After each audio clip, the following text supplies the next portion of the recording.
امام اعظم حنیفہ رحمۃ اللہ علیہ کے دور میں ایک شخص سے حاکم وقت ناراض ہوا اور اس نے آرڈر دیا کہ اگر تم میری سلطنت سے آج غروب آفتاب سے پہلے نہ نکلے تو تمہیں قتل کر دیا جائے گا۔ وہ بڑا پریشان۔ اس وقت کے لوگ جب پریشان ہوتے تھے نا تو پھر ان کو امام اعظم رحمۃ اللہ علیہ نظر آتے تھے۔ تو امام صاحب کی خدمت میں حاضر ہوا کہ حضرت میں پہنچ نہیں سکتا سرحدوں پر، اور آرڈر ہے کہ اگر غروب آفتاب سے پہلے مجھے ملک میں دیکھا گیا تو قتل کر دیا جاؤں گا۔ فرمایا اچھا تو جا اللہ کے گھر مسجد میں جا کے بیٹھ جا، اس لیے کہ مسجد میں کسی کی حکومت نہیں ہوتی، وہاں فقط اللہ کی حکومت ہوا کرتی ہے۔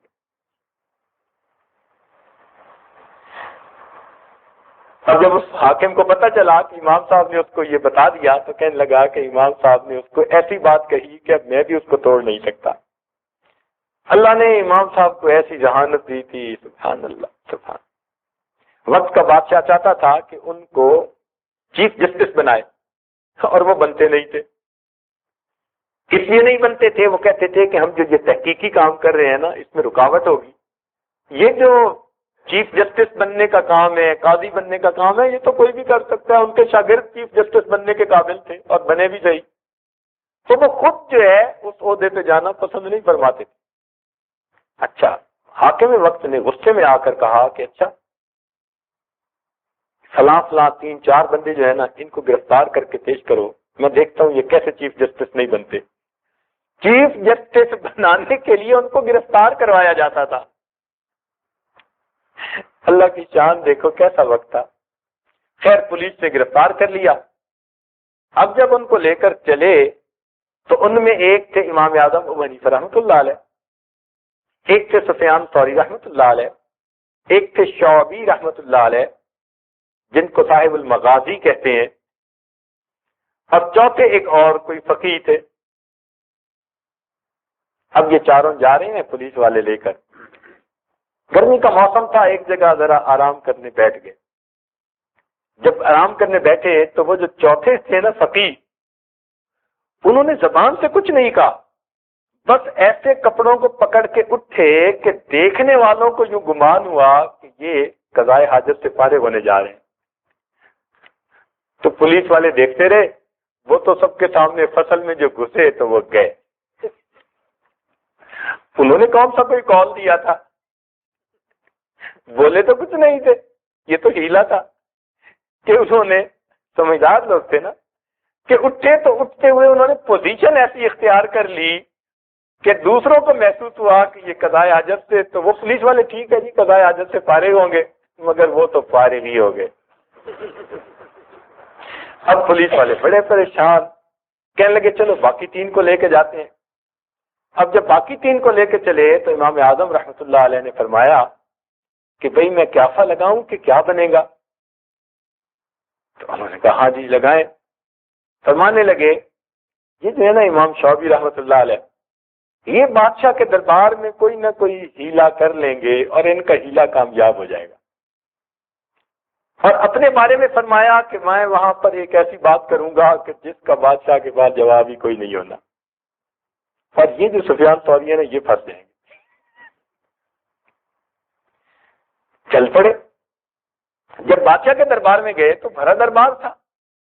اب امام شعبی رحمۃ اللہ علیہ نے کیا کیا کہ وہاں جاتے ہی بادشاہ سے جا کے مصافحہ کیا، بادشاہ سلامت، کیا حال ہے، آپ ٹھیک ہیں، خیریت ہے، اور آپ کے بیوی بچے ٹھیک ہیں، اور گھر اور محل کے خادم اور خادمائیں سب ٹھیک ہیں، اور آپ کے گھوڑے بھی ٹھیک ہیں، اور آپ کے گدھے بھی ٹھیک ہیں۔ جان بوجھ کے انہوں نے تو جی گھوڑے اور گدھوں کے حال پوچھنے شروع کر دیے۔ اب بادشاہ نے بڑا امبیرس فیل کیا کہ میں چیف جسٹس بنا رہا ہوں اور یہ گدھوں اور گھوڑوں کا حال پوچھ رہے بندہ۔ تو ان کا ہیلا کامیاب رہا، بادشاہ نے کہا ڈسکوالیفائڈ۔ اب باقی رہ گئی بات امام اعظم حنیفہ رحمۃ اللہ علیہ کی۔ اس نے کہا ابو حنیفہ میں آج کے بعد آپ کو چیف جسٹس بناتا ہوں۔ ابو حنیفہ رحمۃ اللہ کھڑے ہوئے، فرمان لگے کہ بادشاہ سلامت میں چیف جسٹس بننے کا اہل نہیں۔ اس نے کہا نہیں میں جو بنا رہا ہوں۔ اس نے کہا میں بننے کا اہل نہیں۔ انہوں نے کہا میں بنا رہا ہوں. کہنے لگے دیکھو بادشاہ سلامت، دو صورتیں ہیں، یا تو میں نے سچ بولا ہے یا میں نے جھوٹ بولا ہے. دو ہی باتیں ہو سکتی ہیں نا، دو پاسبلٹیز ہوتی ہیں.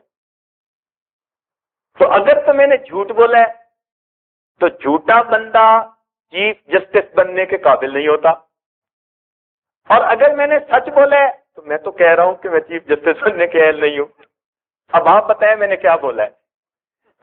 اب اگر بادشاہ کہے کہ آپ نے سچ بولا تو بھی چھوٹتے ہیں، اور کہ آپ نے جھوٹ بولا تو جھوٹا بندہ چیف جسٹس. کہنے لگا ابو حنیفہ بس تم ہمیشہ دوسرے کو ایسا جواب دیتے ہو، چپ کروا دیتے ہو. خیر سفیان ثوری رحمۃ اللہ علیہ کو چیف جسٹس بنا دیا گیا اور وہ بنے رہے. اللہ رب العزت نے امام اعظم کو ایسی ذہانت سمجھ دی تھی، سبحان اللہ. عجیب ان کے واقعات اور ان کے حاسد بھی بڑے تھے، اتنے حاسد تھے کہ نہ پوچھیے. اس کائنات میں سب سے زیادہ کمال نبی علیہ الصلوۃ والسلام کو عطا ہوا، اور کائنات میں سب سے زیادہ حاسد بھی انہی کے تھے. ومن شر حاسد اذا، جتنا کوئی صاحب کمال ہوتا ہے اتنے لوگ اس کے حاسد ہوا کرتے ہیں. بلکہ ایک مرتبہ تو حاسدین نے ایسا امام اعظم رحمۃ اللہ علیہ کے متعلق پلان بنایا کہ چاہتے تھے ان کی پبلک انسلٹ ہو جائے. کیا کیا کہ امام صاحب رات کو دیر تک فقہ کے مسائل جو تھے ان میں غور و خوض کرتے رہتے اور پھر واپس آتے. انہوں نے کیا کیا کہ جس راستے پہ آتے تھے وہاں کوئی بیوہ عورت رہتی تھی، جوان العمر تھی مگر بیوہ تھی. اس کو لالچ دیا کہ ہم تمہیں اتنے اتنے پیسے دیں گے، اور امام صاحب رات کو اس وقت واپس لوٹتے ہیں تو کسی ہیلے بہانے سے ان کو گھر ایک دفعہ بلا لے، باقی ہم انہیں سنبھال لیں گے. اب تنگ دستی، فقر و فاقہ ایسی چیز ہے کہ بندہ کفر تک کو قبول کر لیتا ہے. کاد الفقر ان یکون کفرا. اس کو شیطان نے سجا دیا کہ چلو تو بیوہ ہے اور تجھے پیسے مل جائیں گے اور تیری تنگی ختم ہو جائے گی. چنانچہ ایک رات امام اعظم جب جا رہے تھے تو جیسے ہی اس کے گھر کے قریب سے گزرے نا تو عورت تو پہلے سے تیار تھی. اس نے یکدم دروازہ کھولا اور شور مچایا کہ ابو حنیفہ میرا خاوند نہیں، میرے گھر میں میرا کوئی بچہ فوت ہو رہا ہے اور آخری وقت ہے اس کا، خدا کے لیے اس کو کچھ کلمے کی تلقین کر دیجئے. اب اس نے کوئی ایسی بات کہی تو ایسے انداز سے کہی کہ امام صاحب یہ ہم سمجھے بھائی گھر بھرا ہے، لوگ موجود ہیں. تو امام صاحب جیسے ہی دروازے سے اندر گئے تو وہ لوگ تو پہلے گھر میں چھپے ہوئے تھے. انہوں نے تو امام صاحب کو پکڑ لیا اور کہا کہ ابو حنیفہ رات کے وقت میں جوان عورت کے ساتھ تنہائی میں، چلو حاکم وقت کو اطلاع پہنچا دی کہ جی یہ تو بڑے فقیہ بنتے ہیں. اور حالت یہ ہے حاکم وقت نے ان کو کہا کہ یہ بڑا کیس ہے، اب میں سو رہا ہوں، صبح دیکھوں گا، تم ایسے کرو کہ ان کو اور اس عورت کو دونوں کو حوالات میں بند کر دو. اب انہوں نے یہ تو نہیں سوچا تھا کہ عورت بھی گرفتار ہو جائے گی، ان کا تو خیال تھا کہ صرف انہی پر بات بنے گی. اب پولیس والوں نے دونوں کو گرفتار کے حوالات میں بند کر دیا. مخالفین کہنے لگے چلو صبح سے ہی.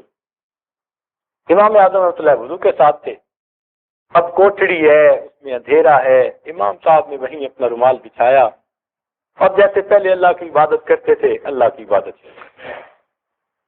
جب گھنٹہ ڈیڑھ گزرا اس عورت کے دل میں احساس ہوا کہ یہ اتنا تو خوف خدا رکھنے والا بندہ ہے کہ باوضو تھا اب بھی نفلیں پڑھ رہا ہے. میں عورت زاد ہوں، جوان العمر ہوں، اندھیرا ہے، تنہائی ہے. اگر پہلے اس نے کوئی میرے ساتھ برائی نہیں کی تو اب تو کوئی رکاوٹ نہیں تھی، لیکن میری طرف متوجہ ہونے کی بجائے یہ رب کی عبادت کر رہا ہے تو میں کتنی بری جس نے ایسے بندے پر بہتان لگایا. اب اس کو احساس ندامت ہوا. جب آپ نے سلام پھیرا اس نے ہاتھ جوڑ کے معافی مانگی کہ مجھے معاف کر دیں، مجھ سے بہت بڑی غلطی ہوئی اور یہ تو ساری بات حقیقت میں یوں تھی. اس نے پوری پلاننگ بتا دی. امام صاحب نے کہا اچھا تو نے اچھا کیا کہ ساری بات بتا دی، اب تجویز تجھے میں دیتا ہوں، عمل تو کر لے۔ اس نے کہا وہ کیا؟ کہنے لگے کہ یہ جو سامنے سپاہی کھڑا ہے نا، بس یہی اکیلا ہمارا نگران ہے اور اس وقت کوئی نہیں ہے، تو اس کو کہو کہ میں عورت زاد ہوں اور گھر سے مجھے پولیس والے اسی وقت پکڑ کے لے آئے ہیں کھڑے پیر، اور مجھے کچھ کام ہے، تم مجھے اپنے ساتھ گھر لے جاؤ اور اپنے ساتھ لے کے آ جاؤ، تم منت سے ماجت کرو گی تو یہ تمہاری بات مان لے گا، مگر کرنا کیا کہ اس کو ساتھ لے کے تم میرے گھر چلی جانا اور میری بیوی کو جا کے صورتحال بتا دینا اور اپنا برقع اس کو دے دینا، واپسی پہ وہ اس کے ساتھ میرے پاس آ جائے۔ اللہ کی شان، اس عورت نے اس سپاہی کی منت سماجت کی کہ بھائی گھر میں کام ہے اور مجھے آپ لے جاؤ اور آپ کے ساتھ جانا ہے اور آپ کے ساتھ آنا ہے۔ وہ کہنے لگا بہت اچھا، چنانچہ وہ ساتھ چلا گیا۔ وہ عورت گھر میں داخل ہوئی اور واپسی پر اس نے امام صاحب کی اہلیہ کو ساری بات بتا دی تھی، وہ برقع لے کے امام صاحب کے پاس آ گئی۔ اب جب صبح ہوئی تو بادشاہ نے دربار لگایا، اس نے گرفتار کروایا، مخالفین کا ہجوم تھا، چنانچہ مقدمہ پیش ہوا۔ بادشاہ نے کہا کہ ابو حنیفہ تم تو اتنے متقی پرہیزگار اور عالم سمجھے جاتے ہو اور تمہارا عمل اتنا برا ہے کہ تم تنہائی میں غیر محرم کے ساتھ جو ہے وہ پکڑے گئے۔ امام صاحب نے کہا کون سی غیر محرم؟ اس نے کہا یہ جو تمہارے ساتھ کھڑی ہے برقعے میں۔ اس نے کہا یہ تو غیر محرم نہیں ہے۔ تو آپ کے سسر اس وقت ساتھ تھے، آپ نے کہا یہ میرے سسر کھڑے ہیں، ان کو کہو کہ اس کو پہچانے یہ کون ہے۔ سسر آیا، سسر نے دیکھا، وہ کہتا ہے جی یہ تو میری بیٹی ہے اور میں نے خود اس کا نکاح کیا ہے۔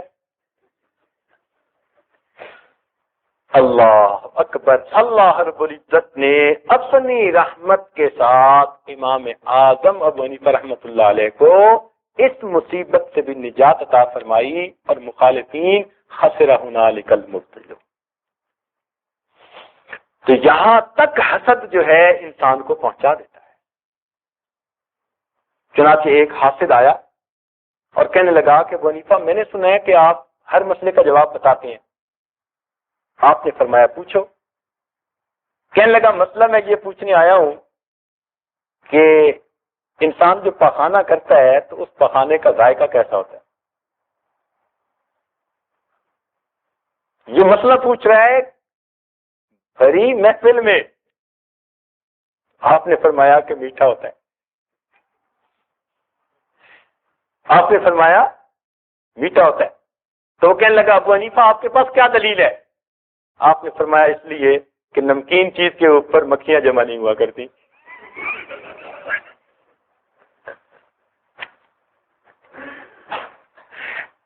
ذہانت کی بات ہے نا کہ اللہ رب العزت نے ان کو کیا ذہانت عطا کی ہوئی تھی۔ اللہ الحمدللہ ثم الحمدللہ۔ خیر ان کے واقعات تو اتنے ہیں کہ انسان حیران ہی ہو جائے۔ ایک مرتبہ اسی طرح محفل لگی ہوئی تھی، ایک عورت آئی اور اس نے ایک سیب بھجوا دیا امام ابو حنیفہ رحمۃ اللہ کو۔ آپ نے سیب دیکھا تو سیب کو کاٹ کے 2 ٹکڑے کیے اور اس کو واپس بھیج دیا۔ اب سارے شاگرد حضرات سوچتے رہے کہ بھئی یہ کیا آج ایک نیا معاملہ۔ سوچے سوچے کوئی بات سمجھ میں نہ آئی، بالآخر پھر پوچھا کہ حضرت آپ ہی بتائیے کہ یہ کیا؟ تو میں مسئلہ پوچھنے آئی تھی، حیا غالب آ گئی کیونکہ مرد بیٹھے تھے اس لیے اس نے خاموش زبان میں مسئلہ پوچھا۔ حضرت خاموش زبان میں تو پوچھا، آپ نے خاموش زبان میں جواب کیا دیا؟ کچھ سمجھ نہیں لگی۔ فرمایا وہ حیض کا مسئلہ پوچھنے آئی تھی اور اس نے مجھے سیب دکھایا، ایک طرف سیب گہرا سرخ تھا اور دوسری طرف بالکل ہلکا زرد رنگ تھا۔ تو اس کے پوچھنے کا مطلب تھا کہ امام صاحب اگر گہرے سرخ کی بجائے بالکل ہلکا زرد سا داغ رہ جائے تو کیا میں غسل کر سکتی ہوں؟ تو میں نے سیب کو کاٹ کر جو اس کی سفیدی تھی وہ دکھائی کہ جب تک بالکل سفید نہ معاملہ ہو تب تک غسل نہیں کر سکتے۔ خلوت کے لمحات میں تھے، خاوند اچھے موڈ میں تھا اور بیوی ذرا ٹھیک نہیں تھی۔ تو خاوند نے بہت بیوی کو منانے کی بات کرنے کی کوشش کی، اس نے کوئی ریسپانس نہ دیا۔ تنگ آ کے نا خاوند نے قسم اٹھا لی کہ اللہ کی قسم جب تک تو مجھ سے نہیں بولے گی میں تجھ سے نہیں بولوں گا۔ چل، وہ پہلے سے بھری بیٹھی تھی، اس نے بھی قسم اٹھا لی کہ اللہ کی قسم جب تک تو پہلے نہیں بولے گا میں پہلے نہیں بولوں گا۔ اب دونوں ماشاء اللہ، خیر رات گزر گئی، صبح دماغ ٹھنڈا ہوا، اب سوچنے لگے کہ بھائی پتہ نہیں کون کس کو بلائے، اگر بلائیں گے تو طلاق واقع ہو جائے گی، قسم ٹوٹ جائے گی اور خانس بن جائیں گے۔ خانس اس بندے کو کہتے تھے کہ جس نے قسم اٹھائی پوری نہ کر سکا، خانس بننے کے بعد اس بندے کی ساری عمر گواہی قبول نہیں کی جاتی تھی، یعنی معاشرے کا بے اعتبار بندہ بن جاتا تھا۔ تو ہر بندہ چاہتا تھا میری قسم نہ ٹوٹے۔ اب خاوند چاہتے ہیں میری قسم بھی نہ ٹوٹے، بیوی چاہتی ہے میری قسم بھی نہ ٹوٹے۔ سفیان ثوری رحمۃ اللہ کے پاس گئے، حضرت ہمارے ساتھ تو رات یہ معاملہ بنا۔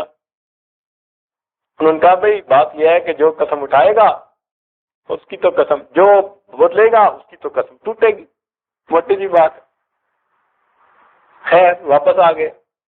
وہ خاوند کو خیال آیا کہ میں ابو حنیفہ رحمۃ اللہ علیہ کو تو ذرا جا کے پوچھوں، تو امام صاحب کے پاس آ گیا، اس نے آ کے ساری بات بتائی۔ امام صاحب نے کہا چل جا، تیری بیوی ہے، جا کے اس سے hello hi how are you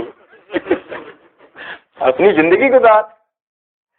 وہ تو جی واپس گھر آیا اور اس نے آتے ہی جناب ماشاء اللہ جیسے ہوتے ہیں خاوندوں کے وتیرے، بیوی نے کہا تیری قسم ٹوٹ گئی۔ اس نے کہا کوئی نہیں ٹوٹی۔ اس نے کہا تو نے مجھ سے کلام کیا ہے، ٹوٹ گئی؟ اس نے کہا کوئی نہیں ٹوٹی۔ کہنے لگی چل سفیان ثوری رحمۃ اللہ سے پوچھتے ہیں، کیونکہ علم کا ذوق ہوتا تھا تو بیویاں بھی چاہتی تھی کہ حرام کے مرتکب نہ ہو ہم۔ اب سفیان ثوری کے پاس جب گئے تو انہوں نے کہا کہ ہاں قسم ٹوٹ گئی۔ انہوں نے کہا جی مجھے تو امام صاحب نے فرمایا ہے تو میں نے تو اس لیے یہ سارا کام کیا، کوئی نہیں ٹوٹی۔ اب سفیان ثوری رحمۃ اللہ علیہ عمر میں چند سال بڑے تھے امام اعظم سے، اور عمر میں بڑے ہونے کے ناطے کہنے لگے کون ہے ابو حنیفہ جو حرام کو حلال کرتا پھر رہا ہے، چلو میں تمہارے ساتھ چلتا ہوں۔ چنانچہ ساتھ چلے اور آ کر کہنے لگے اے نعمان تو کیوں حرام کو حلال کرتا پھر رہا ہے؟ کہ کیا مطلب؟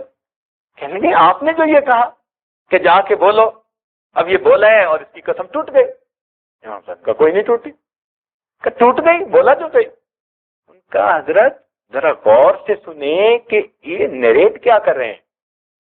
ان کا کیا کہ حضرت نیریٹ یہ کر رہے ہیں کہ خاوند نے غصے میں قسم اٹھائی جب تک تو مجھ سے پہلے نہیں بولے گی میں تجھ سے نہیں بولوں گا، اور اس بات کو سن کر بیوی بھی غصے میں تھی، اس نے بھی قسم اٹھا دی۔ اب اگرچہ وہ قسم اٹھا رہی ہے مگر خاوند سے بول تو رہی ہے بول تو رہی ہے نا۔ تو جب وہ بول رہی ہے تو خاوند کی بات ہو گئی پوری۔ اب باقی رہ گئی بیوی کی بات، تو میں نے خاوند کو کہا کہ تو جا کے ہیلو ہائے کر لے، اس کی بھی بات پوری ہو جائے گی، بیوی کی زندگی گزارنا۔ تو اللہ رب العزت نے ان حضرات کو اتنی سمجھ دی تھی، اتنی سمجھ دی تھی، سبحان اللہ، بات سنتے تھے اس کی تہ میں اتر جاتے تھے۔ ذالک فضل اللہ یؤتیہ من